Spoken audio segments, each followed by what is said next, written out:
বিসমিল্লাহির রহমানির রহিম। আসসালামু আলাইকুম রহমতুল্লাহি বারাকাতু।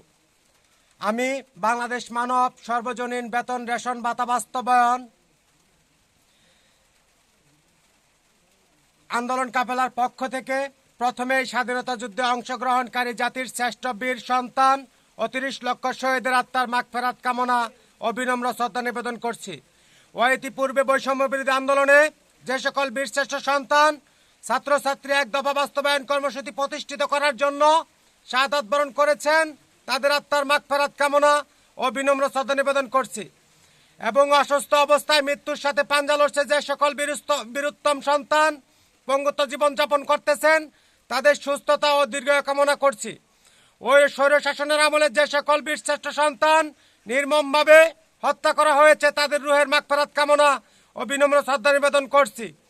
এবং ইতিপূর্বে বৈষম্য বিরোধী আন্দোলনে অংশগ্রহণ করেছেন সর্বস্তরের সমন্বয়ক বৃন্দগণকে ও আমার বাংলাদেশের মানুষের প্রতি আন্তরিক ধন্যবাদ জানাচ্ছি। আমি বাংলাদেশ মানব সর্বজনীন বেতন রেশন ভাতা বাস্তবায়ন আন্দোলন কাফেলার পক্ষ থেকে গত 4 আগস্ট 2024 ইংরেজি স্বৈরবাদী সরকারের বিরুদ্ধে এক দফা বাস্তবায়ন কর্মসূচি প্রতিষ্ঠিত করার জন্য লিখিত বিবৃতির মাধ্যমে আহ্বান প্রদানকারী। আমি বাংলাদেশ সর্বজনীন বেতন রেশন ভাতা বাস্তবায়ন আন্দোলন কাফেলা স্থাপিত 2022 ইংরেজি আমার দেশের নাগরিক এক দফা বাস্তবায়ন করে বৈষম্য দূর করে নাগরিকত্ব সম্মানী যে আইনি অধিকার প্রতিষ্ঠিত করেছে, তা আমি এক দফা বাস্তবায়নকারী সমন্বয়ক বৃন্দগণদের পক্ষ থেকে ও আমার রাজপথের সংগ্রামী আন্দোলন কাফেলার সম্মানিত সদস্য বৃন্দগণদের পক্ষ থেকে এবং অন্তর্বর্তীকালীন সরকারের প্রধান উপদেষ্টা প্রফেসর ডক্টর মোহাম্মদ ইউনূস ও আমার রাজপথের সংগ্রামী সহযোদ্ধা উপদেষ্টা মণ্ডলীর সদস্য বীরুত্তম আসিফ মাহমুদ ও আমার রাজপথের সংগ্রামী সহযোদ্ধা উপদেষ্টা মণ্ডলীর সদস্য বীরুত্তম নাহিদুর রহমান ও অন্যান্য উপদেষ্টা মণ্ডলীর সদস্য, আমার নিজ জেলার কৃতি সন্তান বাংলাদেশ সেনাবাহিনী প্রধান জেনারেল ওয়াকারুজ্জামান, আপনারা এখনই নির্বাহী আদেশ জারি প্রদান করে তা প্রজ্ঞাপন জারি করে রাষ্ট্রীয় সংবিধান বিধি মোতাবেক বাংলাদেশের মানুষের দীর্ঘদিনের বৈষম্যিক ক্লান্তি দূর করে নাগরিকত্ব অধিকার বাস্তবায়ন, বেতন রেশন ভাতা বাস্তবায়ন করা ও তা জনগণের সামনে উপস্থাপন ও তারিখ ঘোষণা করে ও তা বাংলাদেশ সেনাবাহিনী ও সর্বস্তরের ডিফেন্স উক্ত কাজে অংশগ্রহণ করে তার সঠিক পরিদর্শন প্রদান করার জন্য কঠোরভাবে নির্দেশ প্রদান করলাম। আমি বাংলাদেশের সমস্ত সংবাদ মাধ্যমের সম্পাদক, প্রকাশক ও পাঠকদের ও সংবাদ মাধ্যমের কর্মীগণদের বলছি, আপনারা দেশের নাগরিকের অধিকার বাস্তবায়ন করার জন্য কাজ করে জনগণের রাষ্ট্রীয় নাগরিকত্ব অধিকার বাস্তবায়ন করার জন্য আহ্বান জানাচ্ছি।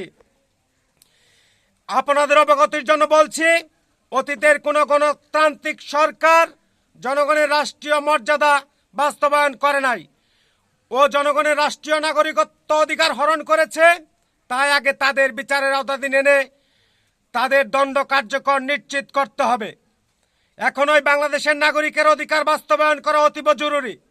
100% জনস্বাস্থ্য বাস্তবায়ন করে নিরপরাধ জনগণের প্রতিনিধি নতুন কোন গণতান্ত্রিক সরকার আমাদের সমন্বয়কের দিক নির্দেশনা মোতাবেক আগামী রাষ্ট্র পরিচালনার জন্য সমন্বয়ক বৃন্দগণকে নির্দেশ প্রদান করলাম ও তা বাস্তবায়ন ও প্রতিষ্ঠিত করার জন্য নির্দেশ প্রদান করলাম।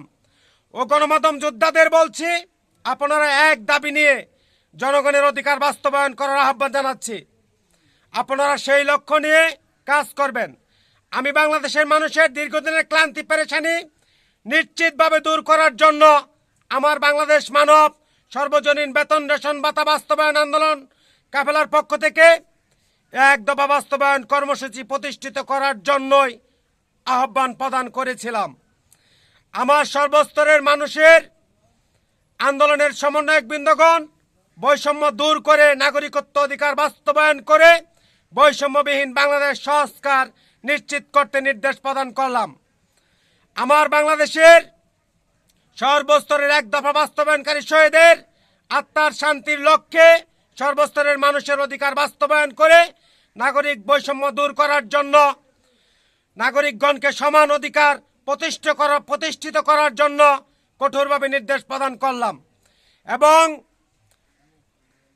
অন্তর্বর্তী সরকারের উপদেষ্টা মণ্ডলীর সদস্য মৎস্য উপদেষ্টার প্রতি নির্দেশ প্রদান করছি যে ভারত যে অমানসিক নির্যাতন পানি দিয়ে বাংলাদেশের জনগণের উপর করেছে তাকে কেন ইলিশ দেওয়া হলো, ভারতে কেন ইলিশ মাছ রপ্তানি করা হলো তার জবাবদিহিতা ও কফিয়ত তলব করে বাংলাদেশের জনগণের সামনে তার প্রজ্ঞাপন জারি করে তা উপস্থাপন করার জন্য নির্দেশ প্রদান করলাম।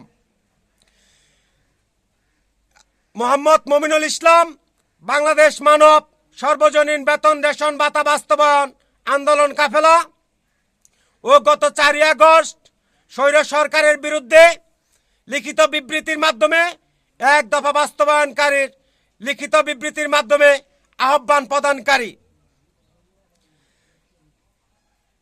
প্রেসিডেন্ট কার্যালয়, দক্ষিণ নকলা, শেরপুর, ময়মনসিংহ, বাংলাদেশ।